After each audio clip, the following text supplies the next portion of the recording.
Welcome back. Now, parts of Pretoria have been hit by power outages for days. Mooikloof, Moretele Park, the Wilds and Fairie Glen will be going into their 9th day without electricity.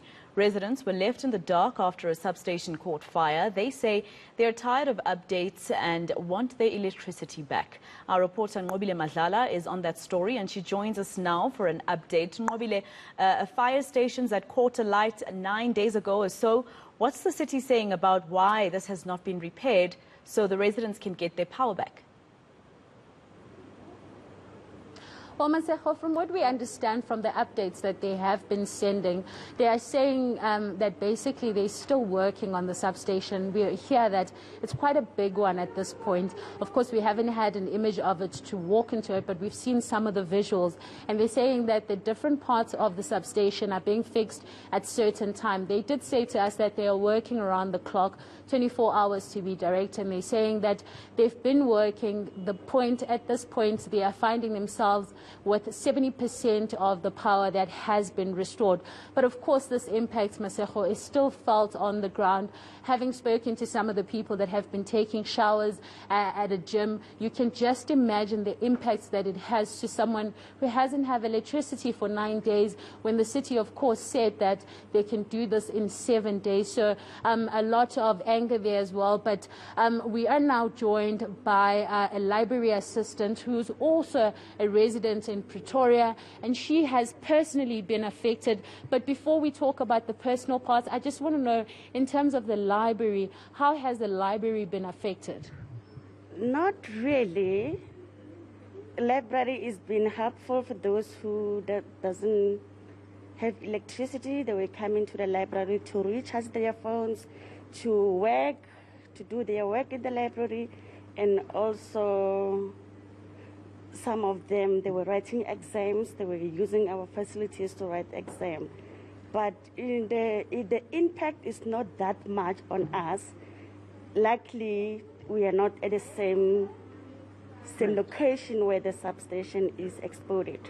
Right. So we've been helping those to come to the library to use the electricity, to recharge their phones, and work on the library also.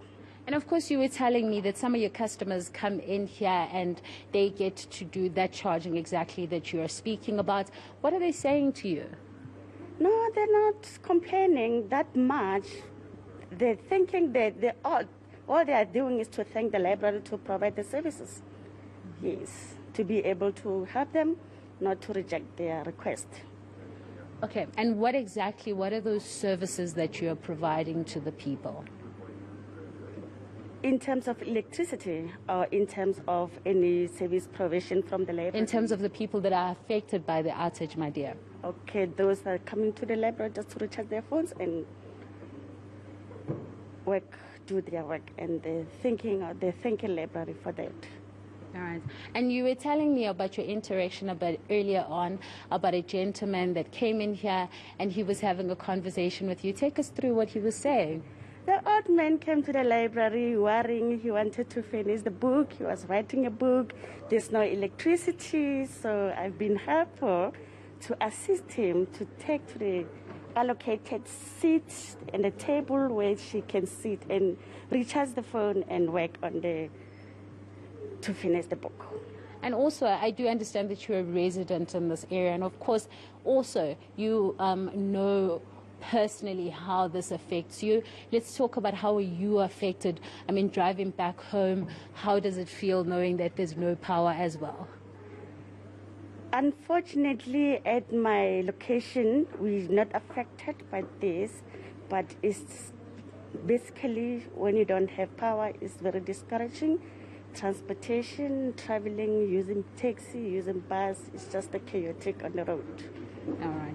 Thank you very much, ma'am. Thank you. Well, Maseko, the lady here at the library is just giving us an interaction that she has had with some of her customers.